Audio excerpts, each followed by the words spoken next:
Back again on an incredibly important news day. It is July 16th, and I am joined right now by my good friend, Larry Klayman, legal expert and founder of Judicial Watch and Freedom Watch. And Larry, I'm so happy to have you with us today after this historic summit in Helsinki between President Trump and President Putin.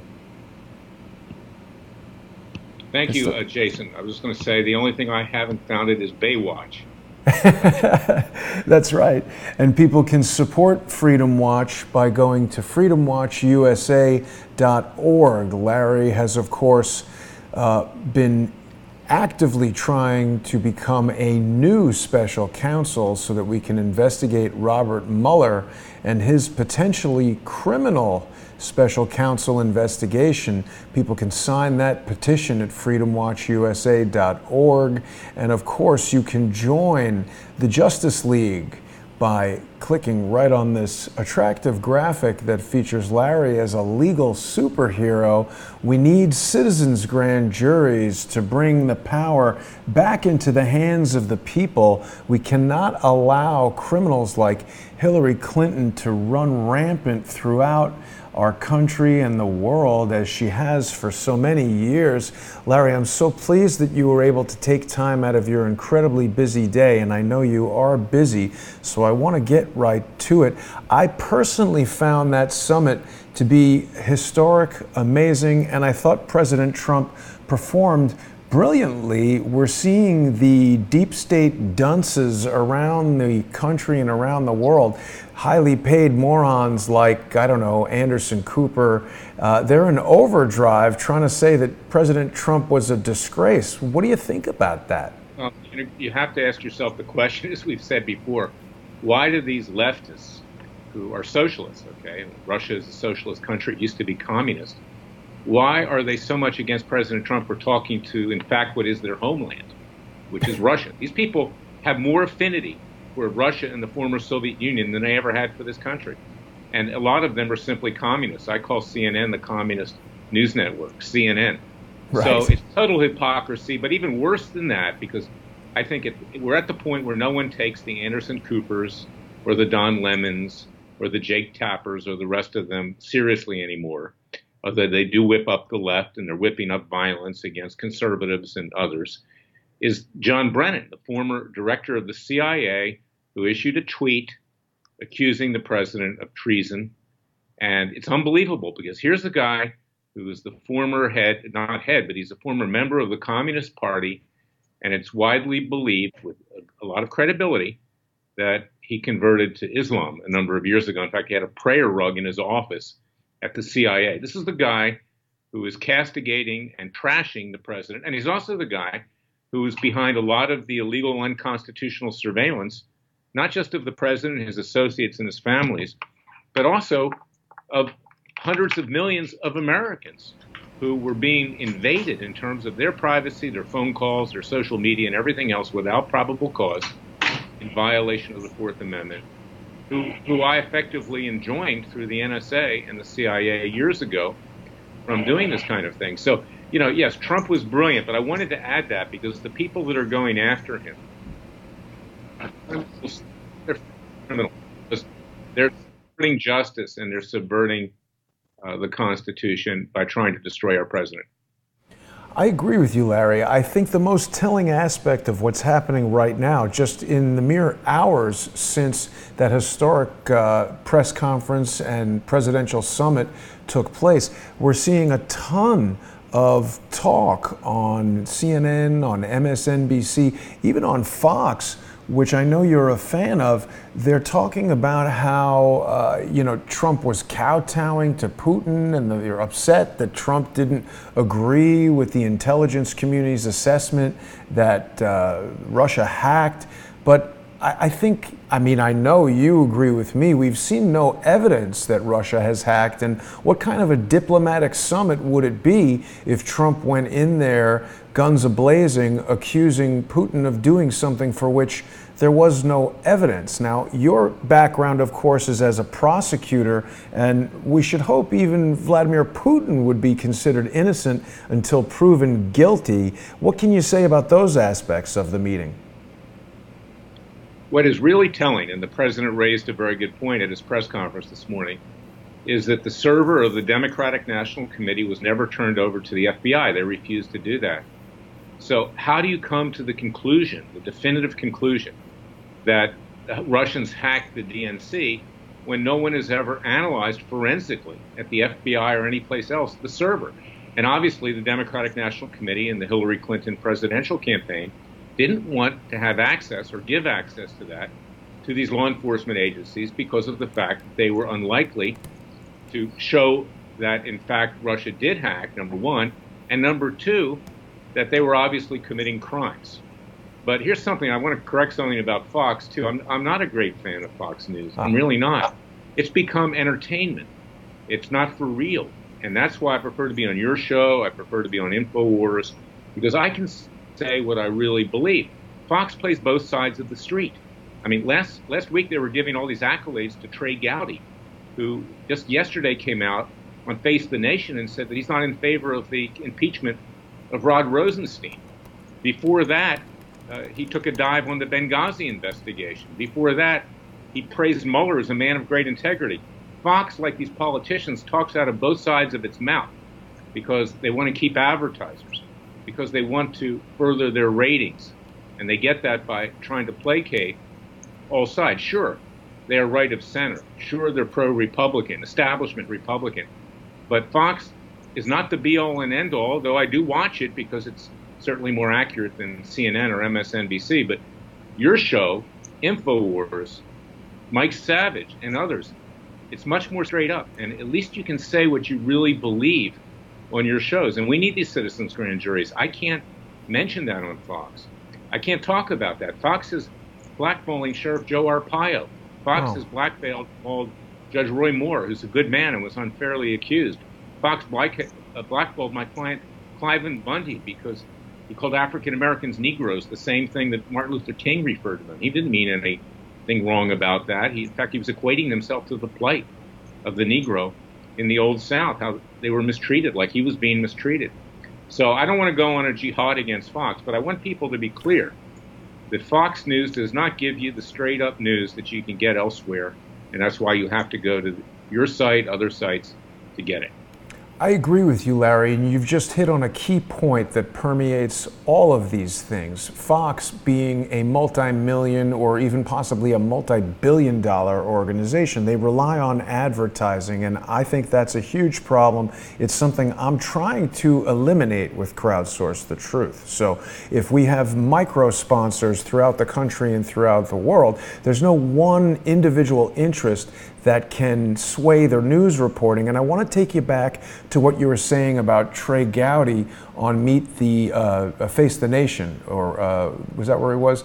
Because that's very important. A lot of people, including myself, were initially quite impressed with Trey Gowdy's performance he's yelling at Hillary Clinton quite a lot. But as you've just pointed out, there are a number of things that indicate that Trey Gowdy may be doing what's called a limited hangout. He gains our trust by doing a certain amount of things that seem honest and sensible. But as I've learned from my associate Jan Weinberg, Trey Gowdy's campaign was funded quite a bit by Boeing and other military industrial contractors that maybe don't have the interest of the American people at heart. So there's a lot of these limited hangouts going on. Now, to take it back to Mr. Mueller and his probe, there was this article just the other day in True Pundit, which was talking about how these indictments, which I found the timing very coincidental with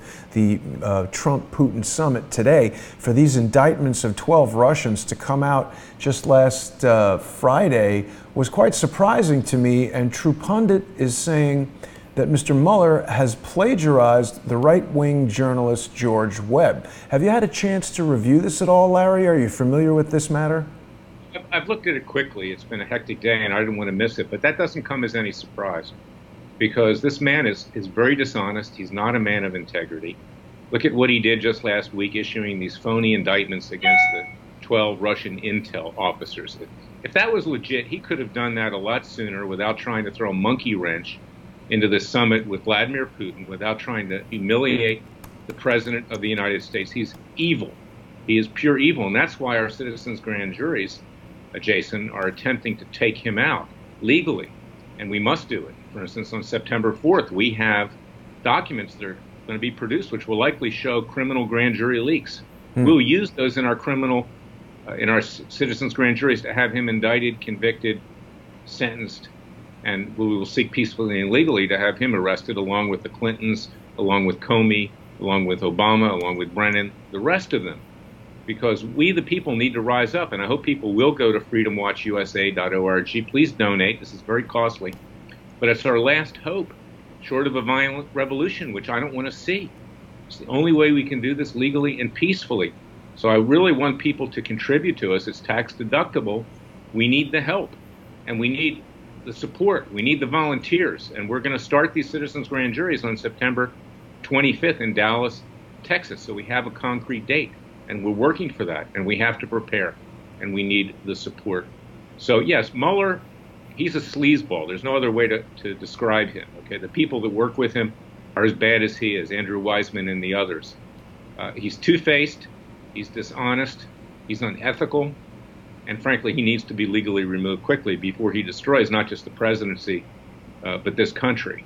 And as far as the Russians are concerned, whether they did it or not, it's our fault for letting it happen under the Obama administration, because we do the same thing to them. You know, Putin at the press conference this morning, Jason, was laughing at the AP reporter who asked him to try to embarrass both him and President Trump if he got dirt on President Trump. And he laughed at them and he said, you know, I was the former head of the KGB. He says, I know the way dossiers work.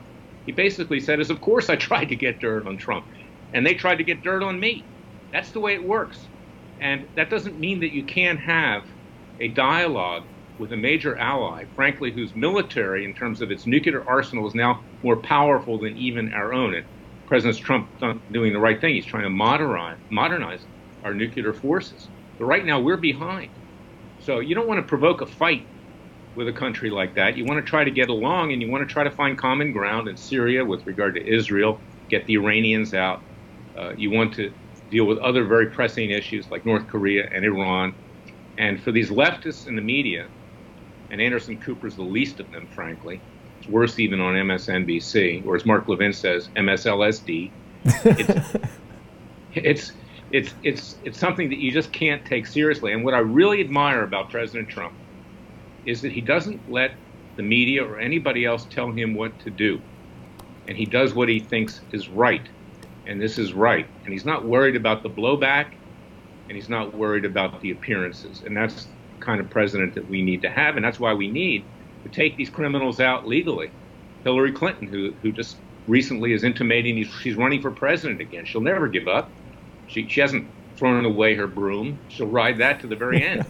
And we've got Mueller, we've got Comey, and we've got Obama, who's out there in his $8 million mansion after, for 8 years he pretended he was a man of the people. $8 million in Colorado, Washington, orchestrating with George Soros the overthrow of the Trump presidency in this country. These people need to be legally destroyed. And the way we do that is to rise up with the citizens' grand jury. So people can go to freedomwatchusa.org. Please contribute. This is super expensive. We've got to draw jurors from voter rolls. We've got to try cases. We've got to pay judges, retired judges, to hear this. We've got to execute on the convictions that we get. We've got to seek to enforce the convictions through citizens' arrest peacefully and legally. So we really need the help. Thank you, Jason, for having me on today.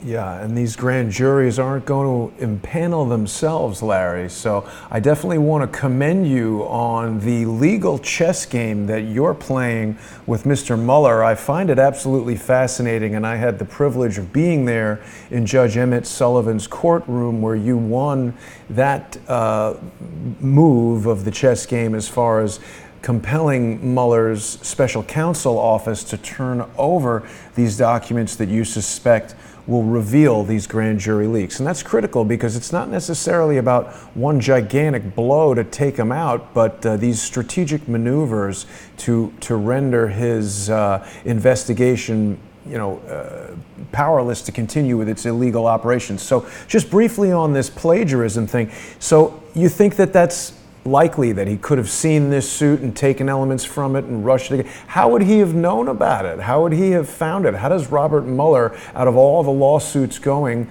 that all the information available on Pacer, how does he pluck out this George Webb Swigert versus John Podesta lawsuit? He's got tremendous resources, Jason. He's spent tens of millions of dollars already. He's got the FBI at his beck and call. He's got the CIA and the NSA at his beck and call. Of course they can find this. I'm sure you agree, by the way. Well, I agree that he's got the FBI. My question is this lawsuit from George Webb legitimate, or is it something that's in this giant cocktail of disinformation? Because it seems to me there's been a ton of disinformation coming about. Just last week, we had this Seth Rich press conference. There's been a ton of information about Seth Rich relative to the leaks. They're trying to tell us that Russia hacked. It seems to me John Podesta thought it was Eric Braverman who had provided these leaks of Hillary Clinton's email and DNC information. You know, all these things have been conflated into this giant mess that nobody can make heads or tails of very easily, and I find it to be a disinformation campaign. Could Mueller be involved in that, trying to distract from this Trump push? Well, why do you think the indictments of the 12 Russian intel officers came out just a day before the summit, a working day before the summit? You think that was accidental? You think that's kosher, so to speak? You think that's the way a prosecutor should do things? That's trafe, Larry. Political way. This guy's is ultimate sleaze. Yes. And he's working with the deep state and the intelligence agencies and the FBI to destroy the president. I mean, and no one on Fox really says anything about that. That's unbelievable. See, this is why, I don't care about going on Fox anymore. Okay, I really don't. Because I can't say what I really believe. And the American people need to hear it straight up. They don't get it from Fox. Right. They get something better than CNN and MSNBC, but frankly, it's watered down BS most of the time. Right. So we need to hear the truth. We don't have time for anything less than that. And the fact that now they're putting on people to try to tear the president down for the summit tells you that they're part of this Republican establishment swamp. Yeah, Hannity takes a strong position on Hannity every night. You know why? Because it boosts his ratings, because he doesn't want to lose advertisers, but he never ever says what needs to be done. The same people are on every single night. And it's, we got more information. Well, what good is the information without using that information and evidence to bring people to justice? And that's what we're seeking to do with the citizens' grand juries, where the American people can mete out justice on their own, peacefully and legally, as Justice Antonin Scalia confirmed in a case in 1992, United States versus Williams, that the grand jury belongs to the people, not to the government. So yes, I'm tired of listening to Fox News. I'm tired of entertainment. I want the truth. Your citizens grand jury effort, Larry, is one of the most impressive things that I've heard about in a long time. I definitely want to encourage people to go to freedomwatchusa.org and learn more about that and contribute to the efforts that you're making, because as you've said, this is really a rare example of someone, yourself, who's got the capability to do something, actually doing something. I mean, I don't know how to impanel a grand jury, but I know that you certainly do. And I'm really excited to learn that you said September 25th in Dallas. Was that it? I hope you'll be there and cover it. We want other media to cover it as well. We are deadly serious about this in the figurative sense, of course. Right. Because we have no choice, Jason. And people should go to our website at freedomwatchusa.org. We've now got nearly 27,000 people on the petition to also name me special counsel, because that would be a 1-2 punch. But read the comments that people are making. What they're saying is, and they're agreeing with me, Larry, I'm tired, excuse of the French, of the bullshit. Yeah. I'm tired of listening to entertainment on Fox News and elsewhere. I want action. I don't care how much information people have gotten. I don't care if my former group, Judicial Watch, has documents. If you don't do anything with the documents, what good is it? So we have to go in front of a grand jury. We got enough evidence right now to indict, to convict, and to put these people away for life. which is where they should be. I think people are excited to see that. People are saying that, and you got to read their comments. It's unbelievable. Yeah, that people are getting smart. I agree. I think people are excited to see action, Larry, because there's only so much we can do, and this is really how people can get involved. I'm going to make it my business to be there and cover that citizens grand jury. So let me take you to another aspect of this, because you and I have spoken about this quite a bit. Obviously, they're saying the intelligence communities have come to this assessment, but as you've pointed out, the FBI hasn't even investigated the servers. It's this company, CrowdStrike, which of course was created by former FBI agent Sean Henry and Russian expatriate Dmitry Alperovitch. So these are the only guys to examine the evidence that we would certainly hope that the FBI would be examining, and then they came to a conclusion that doesn't seem so accurate to me. I'm very troubled by these special contractors to the intelligence agencies that are created by former members of the intelligence agencies, because it seems like a very obvious way to funnel money to an agency that is maybe insulated from some of the laws that are intended to prevent the FBI, the CIA, the NSA from doing things just like this. What do you think about that? Well, yes. I mean, there are many ways that they do it, Jason. And I have a very good friend here in Hollywood, David Marconi, who is a writer. He wrote Enemy of the State with Will Ferrell and Gene Hackman. And not Will Ferrell, but Will Smith. Right. It's not comedy, I might add. But he foresaw this coming, okay? And that these intelligence agencies are more powerful than the President of the United States. Yes. They are their own separate government. And they're in it for power, they're in it for money. And even though you have these so-called Republican establishment politicians now at the head of, say, the CIA, Dan Coates, the Director of National Intelligence, and you have this woman who's being installed at the CIA and others, they are part of this establishment. And they are, in fact, adversaries of the president. Now, let me say one other thing. I don't know whether the Russians hacked or not, but I'll tell you something. I don't believe a word that the deep state intelligence agencies say. Yeah. They are corrupt to the core, and they have their own agenda. And again, the Russians, ironically, and I don't advocate violating the law or conducting illegal surveillance, but the Russians actually did us a favor if, in fact, they did it during the campaign. We wouldn't have found out what was going on at the DNC or with John Podesta, the campaign manager of Hillary Clinton. Frankly, I'm glad if they did it or somebody did it. Because all of Hillary Clinton's emails, including John Podesta's and everybody else's, were on the servers of the National Security Agency. No one ever bothered to get them. They're still there on those servers. Right. That's an absolute disgrace.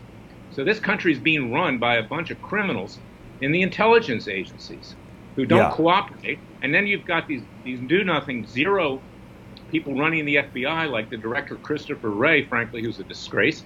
You've got Sessions, who's a disgrace. You've got Rosenstein, who's a disgrace.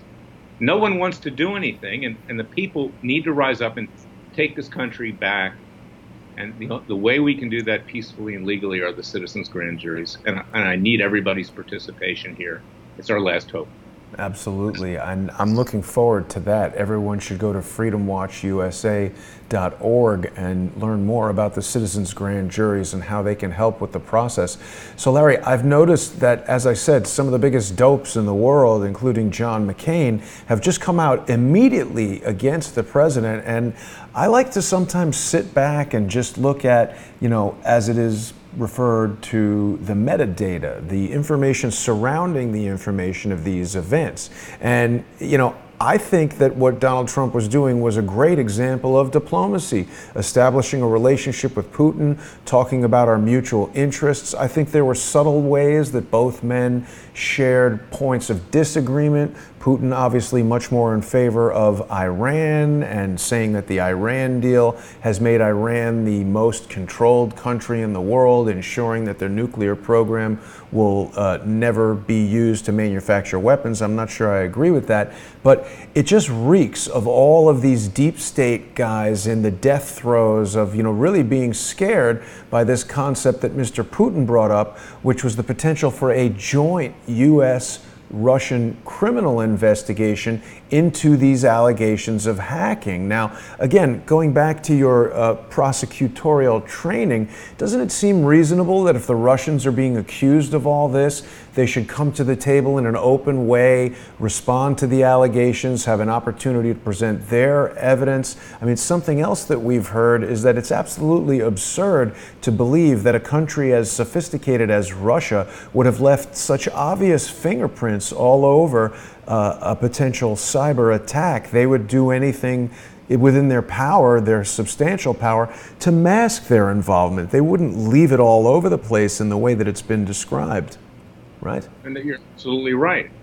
But again, Jason, getting back to the way the real world works, at the Commerce Department, they have CIA officers there who help assist in analyzing foreign economies of adversaries. And the United States actively seeks to throw a monkey wrench into the economies of other countries, including Russia. I'm not saying there shouldn't be moral equivalent. There should be moral equivalency. There's not.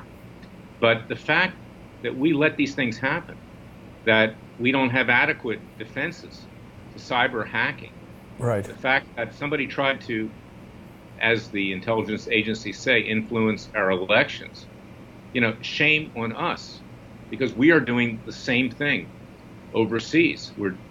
Obama intervened in Israel. He tried to knock out the Likud party as prime minister and elsewhere, because Obama's a Muslim. He doesn't like Likud because he views them as anti-Muslim. He's half Muslim, but in his heart he's all Muslim.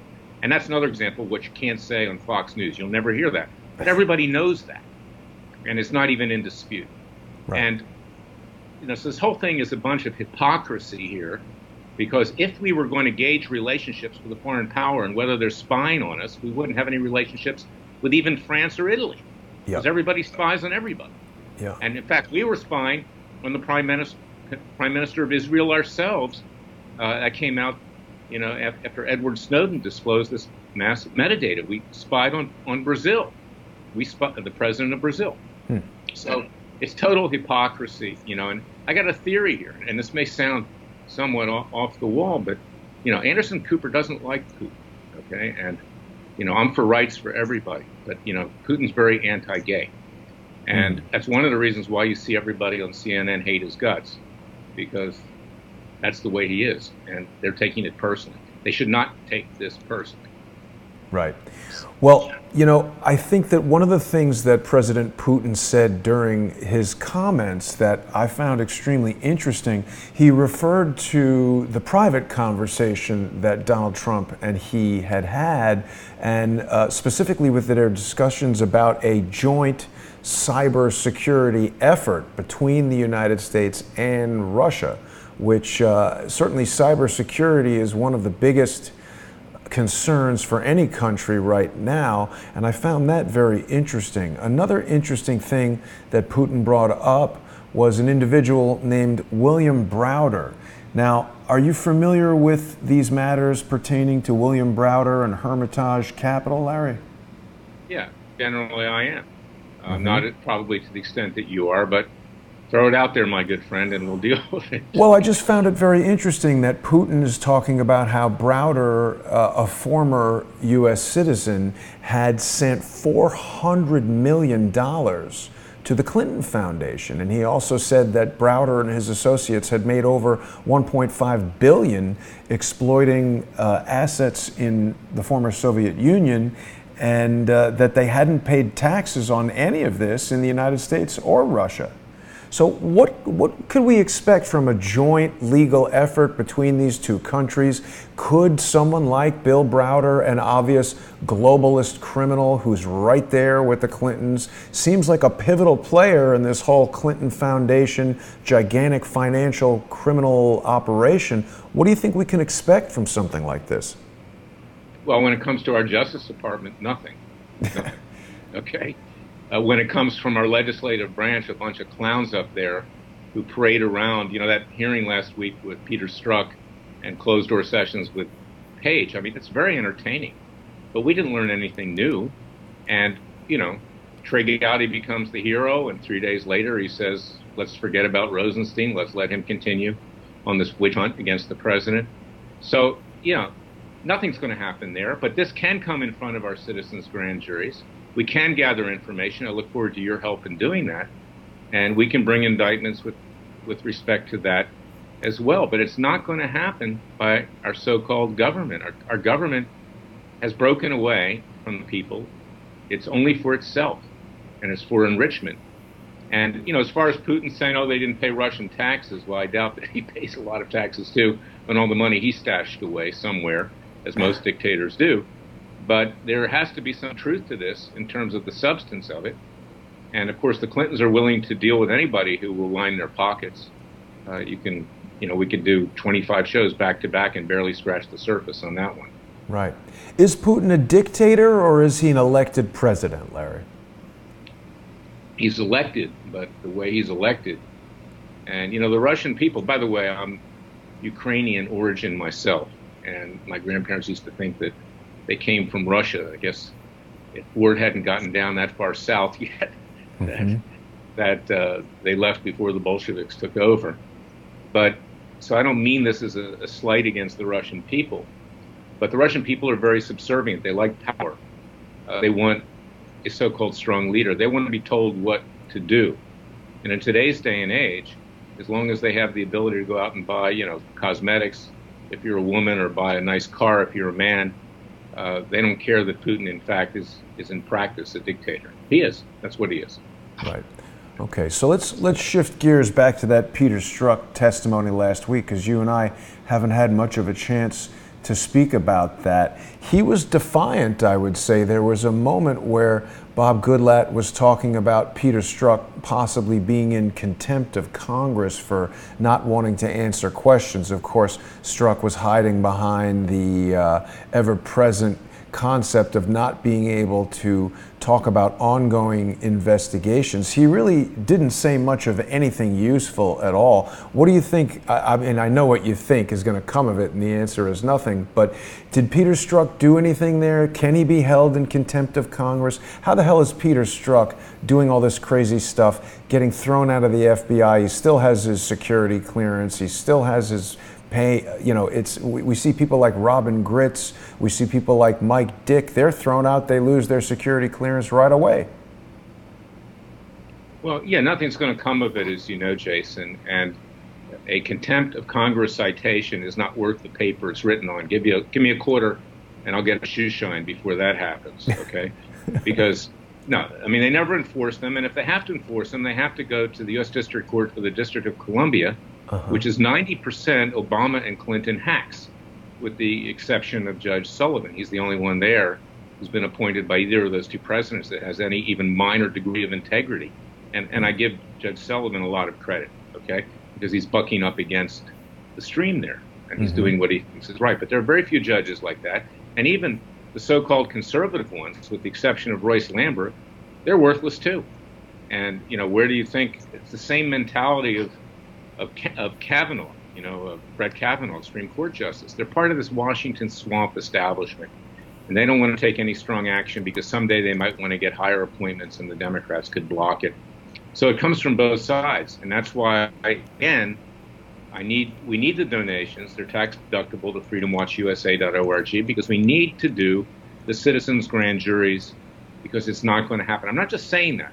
People may think, well, Larry Klayman's saying that's self-serving because he's looking for donations to Freedom Watch. He's looking for support. But let's go back 30, 40 years, 50 years. Nothing has happened. The Clintons haven't been held accountable. No one's been held accountable.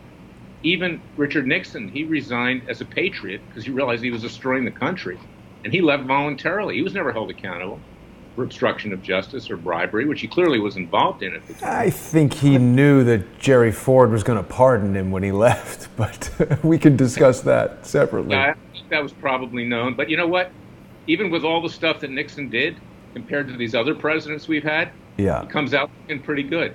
Yeah, exactly. Watergate looks like a picnic compared to what's been going on with the Clinton Foundation. In my lifetime, I mean, you've got Lyndon Johnson, you've got Nixon, and then you get all these other presidents, and with the exception of Reagan and Trump, they're all disasters, or frankly, they're all criminals.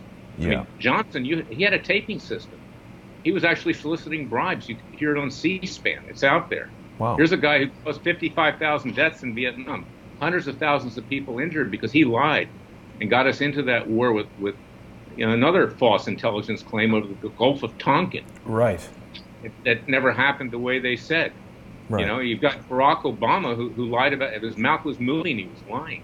Right. And you got Clinton. I mean, I did not have sex with that woman. That was the least of his problems. Right. So, this is what we've had as presidents, and it's why it's time for us to clean the rat's nest out of Washington, D.C., and to do it ourselves. I'm glad you mentioned that Gulf of Tonkin incident, Larry, because it's a good example that people should think back to, where a president should not necessarily just blindly follow the advice of the intelligence communities. Anderson Cooper and his CIA and NSA correspondents there were disparaging Donald Trump for not blindly following the assessments of the intelligence agencies. But as you and I have described in several shows, the intelligence agencies are trying to bring down Trump. We didn't vote for, James Clapper and John O'Brennan and all these guys that proliferate the clandestine agencies.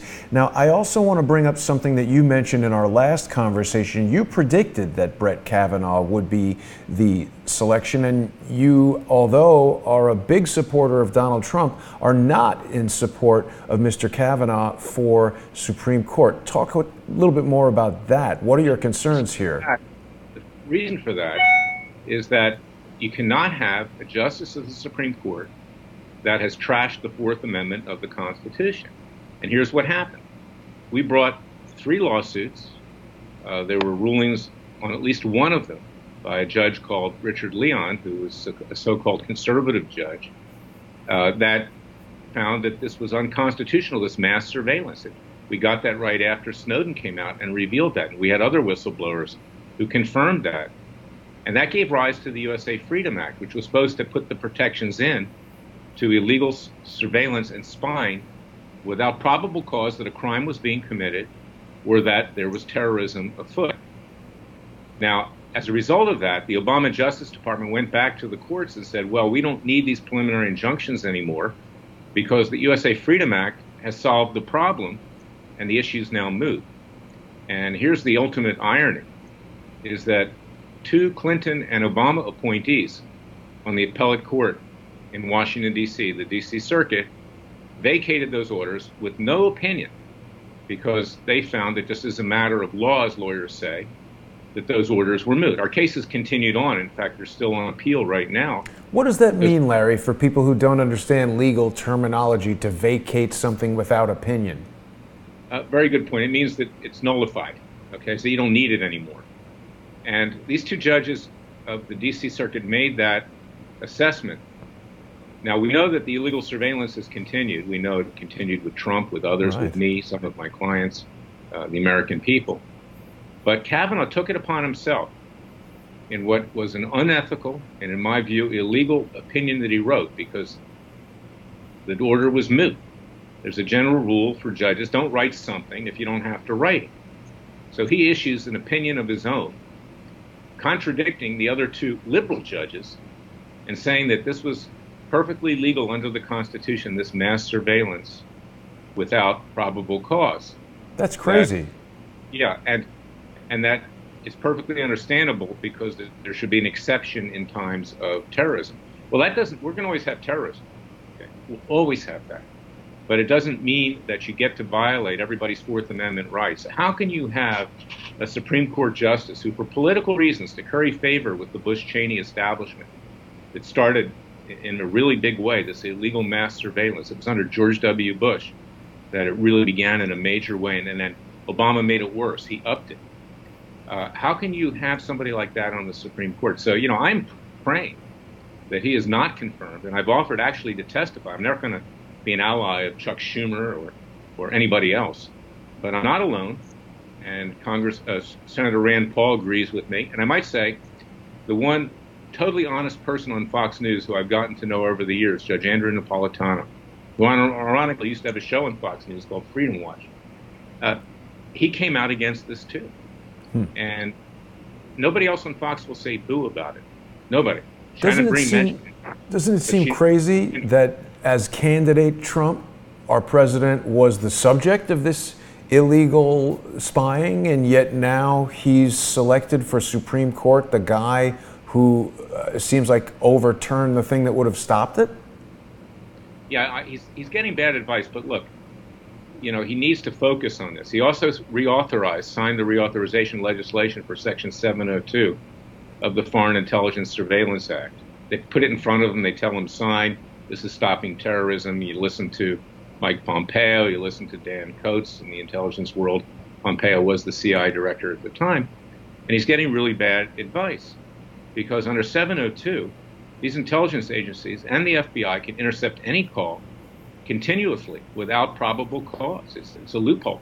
And that's what was used by Susan Rice and Samantha Powell and Obama to unmask the communications of Trump advisors and colleagues and family illegally.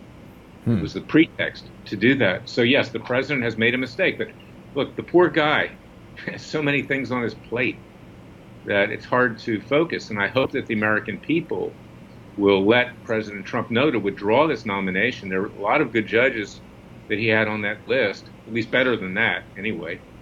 And he could have picked one of those and still can. And I might add, it's not unprecedented. President Clinton had to withdraw the nomination, ironically, of Kimball Wood in the Southern District of New York.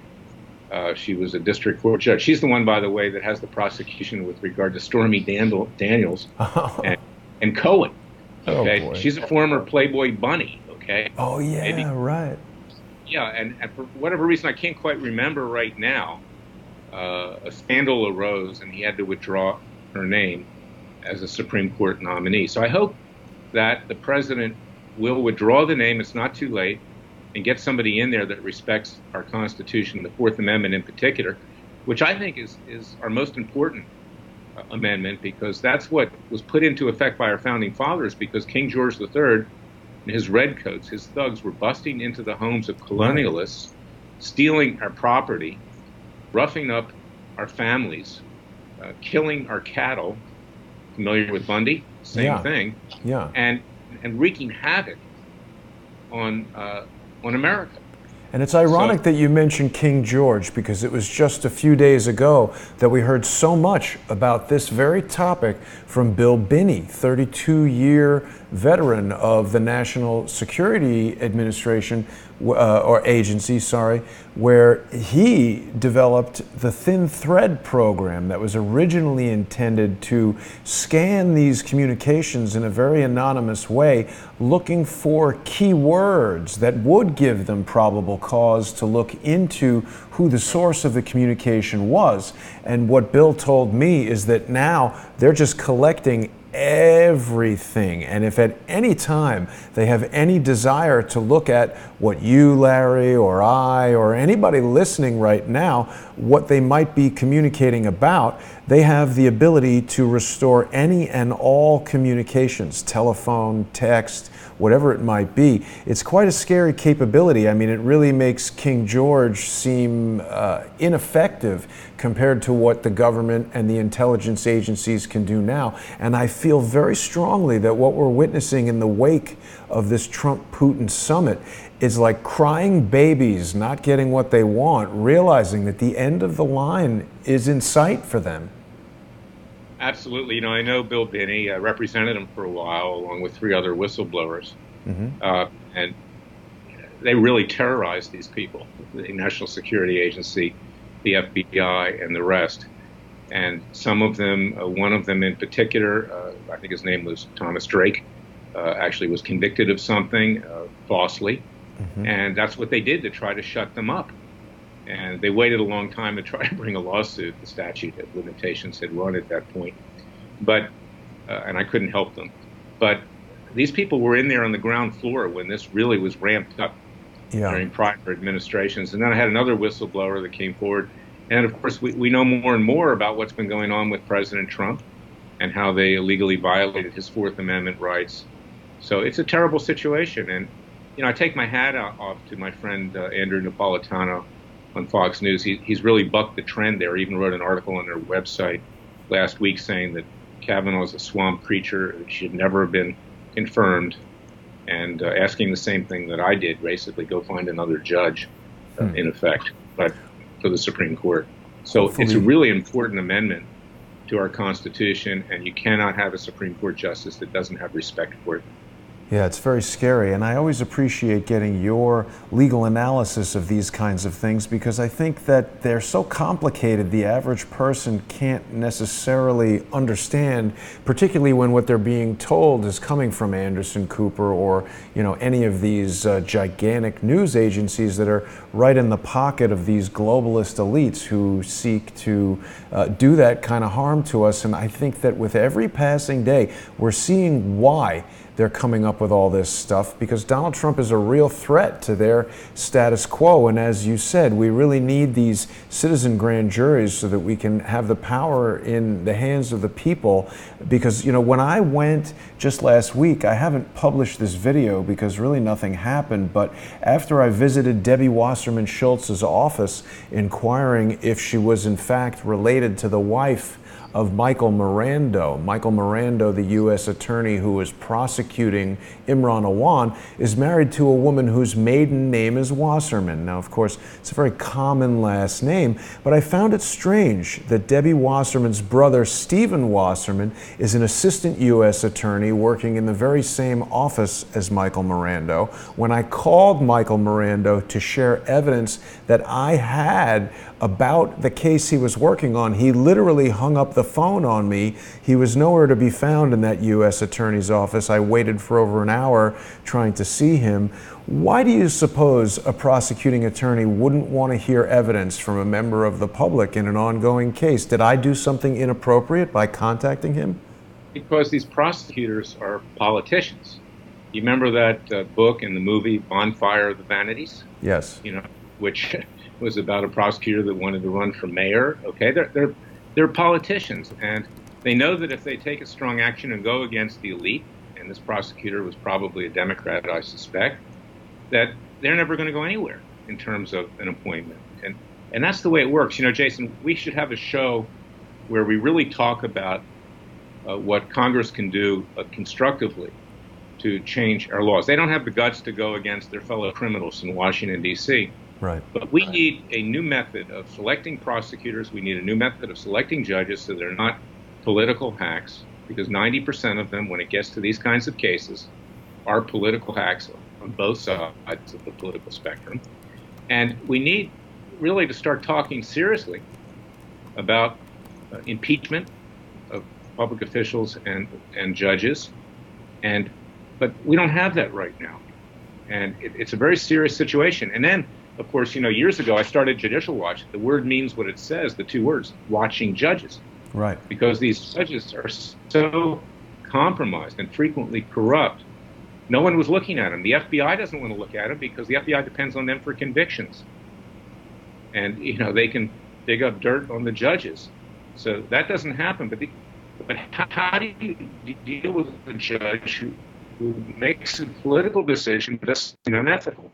You have to go to some other judges in the same courthouse that the judge who committed an ethical violation eats lunch with or parties with, and these judges cover for each other. We need to change that, because without these judges, and I do believe there are our most important public servants in civil, but they're not. They fall. Without them, we are left defenseless, and that is why when we do our citizens' grand juries, we will have an honest judge who is in there meting out justice on the merits, not on the basis of politics. It's why we're going to have juries that are going to hear the evidence and indict, convict, and we'll have that judge sentenced, and then we'll seek to do citizens' arrest, because we don't have the justice system. And the judges. Now, Larry, once you have that judgment. I'm losing you a little bit there, Larry. Your Skype connection's breaking up. But I presume you've got a judge that you've already selected. The venue is selected there in Dallas, Texas. Once you get that judgment, because I think the most treacherous aspect of what you're describing sounds like a citizen's arrest. If citizens attempt to arrest somebody like Hillary Clinton, she's undoubtedly got Secret Service detail and armed guards that would likely kill somebody. Once the Freedom Watch Justice League succeeds in forming, impaneling the grand jury and achieving a judgment, can't that judgment be taken to the U.S. Marshals or someone with authority to carry out the arrest? Does it have to be a citizen's arrest? I will seek to do that. Yes, there is authority for that. Okay, and we will attempt that. But let me give a good example, another example of the people, the power of Martin Luther King and the civil rights movement to effect change, the power of Nelson Mandela, who for 20-some years was locked up in prison, and through the courage of his convictions brought the government of South Africa down, the total apartheid regime.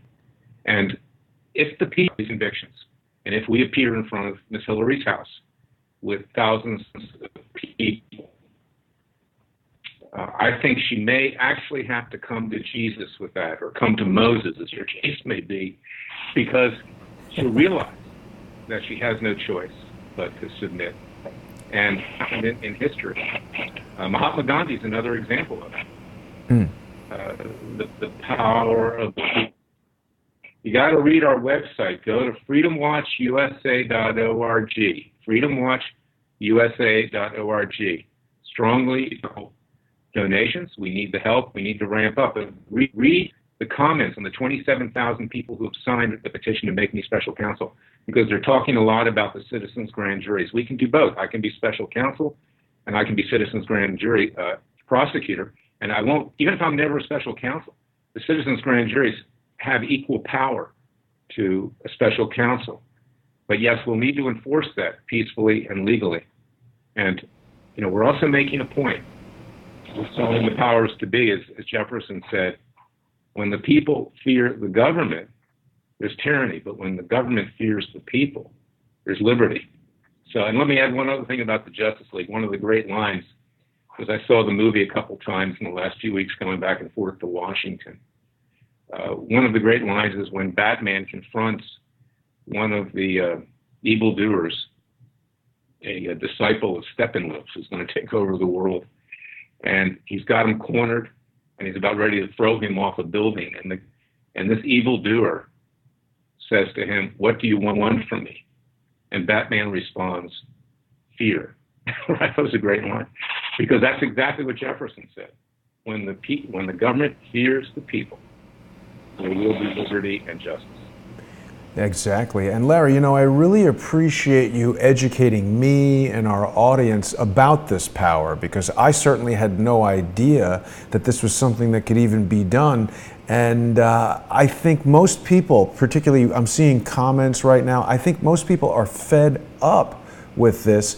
I might respectfully disagree with you, prosecutor. I don't know if Hillary Clinton will have a come to Jesus moment and give up. I fear she will never give up and would have to be dragged by authorities, not by me or any of our viewers, but hopefully the U.S. Marshals, out of that Chappaqua home kicking and screaming, where she can finally be brought to justice.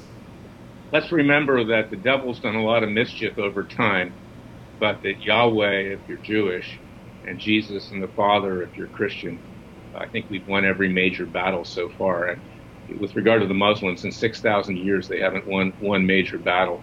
And the Judeo-Christian ethic has prevailed. So I think it will prevail again. And, Hillary's obstinance, it'll come to an end. And, we can only hope. But the people will need to take matters into their own hands. And that's the way we did it. You can see that on our website. We have a video. I have a Western town. You have people walking down the street in a Western town. That's the way we did it before 1870, before we had a Justice Department. The people meted out justice. That's why we have juries. That's why, our founding fathers were smart enough to take the power away from judges to make decisions in criminal cases in particular. They didn't trust the judges. The judges of King George III were corrupt, like our current judges are largely corrupt. And they wanted the people to make the decision. And that was one of the smartest things, if not the smartest thing, short of the Fourth Amendment, that they put into our Constitution, the right of a jury trial. And you know, Larry, as time goes on, the videos that you and I are creating are accumulating thousands and thousands of views. And I hope as we move into the future and these things become historical documents of what's going on in the United States and around the world today, I hope that people will look at them, and at the very least, what I feel you're doing is educating people about some of these really troubling problems with our justice system and the way it's structured. And at very least, I think we're identifying the things that need to be changed. And as you said, we're not getting that from Fox or MSNBC. So I do want to encourage people to go to freedomwatchusa.org and to support the work that you're doing. And at the same time, I hope that people will support Crowdsource the Truth by going to patreon.com/crowdsourcethetruth and becoming monthly sponsors, so we can continue to explore these types of things. I personally feel that today's summit between President Trump and Vladimir Putin was a really good step in the right direction as far as taking down the deep state goes. And I really feel that that's a major reason why we're seeing this flurry of activity of people denouncing President Trump. I thought it was interesting that Putin commended him for having a personal involvement in moving the diplomacy forward with North Korea. I think Donald Trump is doing an excellent job. I do too, and I urge people to donate to Crowdsource the Truth. You're vital, Jason. Thank you. We're partners in many ways. Let me point out one other interesting fact. Yes. Rupert Murdoch, the owner of Fox News, the owner of Fox General, was caught, his family, wiretapping and getting into the cell phones of the royal family in Great Britain a few years ago. Crazy. They were nearly all indicted. And I think that's one reason why Rupert Murdoch doesn't go after the deep state. Fox has never been critical of the NSA. It was only Eric Bolling, and they've thrown him off of Fox News. And Napolitano, who stand up to this, because Murdoch himself has engaged in illegal spying on people, at least his companies have. So this is why you need other sources of information. You cannot rely on Fox News. Yes, it's entertainment. I watch it too, but I only watch it for entertainment. And I get so frustrated watching Hannity every night. Same people are on, saying the same thing. We've got all this information. You know, Sarah Carter's a nice person, but frankly, she's there just as a shill for Hannity and some of the others as well. And, you know, what good is the information? What good is it when Tom Fitton comes on and says, oh, I got documents, you know? Unless you use the documents to get justice, it's just entertainment. And that's why the citizens' grand juries are so important, because, you know, we'll take those documents that we got, that other people got, that Congress got, and we will use them and convict these people and seek to have them thrown in the slammer where they belong. I am so looking forward to that, Larry, and I'm going to do everything I can to help you with it. I will be booking a plane ticket to Dallas, Texas, so I can be there to cover the citizens' grand juries. Larry, will we be able to have cameras in the proceedings? I'm going to open it up. I want everybody to see that what we're doing is legal and copacetic and kosher, whatever your ethnic or religious background may be. Right. Cool. Okay. Because we're going to choose the voters from neutral voter roll, the jurors from neutral voter rolls. We're not going to pack it. The evidence is so strong that anybody with any degree of integrity would have to convict Hill and Hillary Clinton. Wow. Of God knows, I mean, tens of crimes that they need to be held accountable for. Yeah. That's just the short list. Yeah. So we're going to do it the right way, and we're not going to cook it. We're going to do it as the founding fathers envisioned that we should do it, with honest and ethical citizens who believe in justice. And without a justice system, our country will soon collapse, because it will lose the respect not just of the American people, but the world. And without that respect, we can't have a government. And that's what Jefferson was saying. He said, we're going to have a revolution probably every other generation. And we're going to have to clean house, because the corruption's going to metastasize. It's going to become cancerous. And right now we're at that point, and we know that, and the people see that. So go to freedomwatchusa.org, read the comments, because this is where the people are right now, and they're behind us, and we need everybody behind us. So please support us. Absolutely. Larry, I want to thank you for taking the time out of your busy day to talk with us right here. This has been a really important day. The meeting, the summit between President Trump and President Putin has, I think, turned a corner for international events and even domestic, particularly with regard to this whole Trump Russia collusion investigation. We're going to have to keep our eyes on that very closely. And of course, the Citizens Grand Jury is really fantastic. I want to thank Larry Klayman of freedomwatchusa.org. People can find him there on the internet. And you can also, of course, follow Larry on Twitter. If you're not doing that already, he is there at Larry E. Klayman, and he's the founder of Freedom Watch USA and Judicial Watch, and he is going to be the prosecutor in a citizens grand jury. Larry, have a great afternoon. Thanks for joining me. God bless. God bless you, sir. I'll see you soon. Thanks for watching, everybody. See you tomorrow.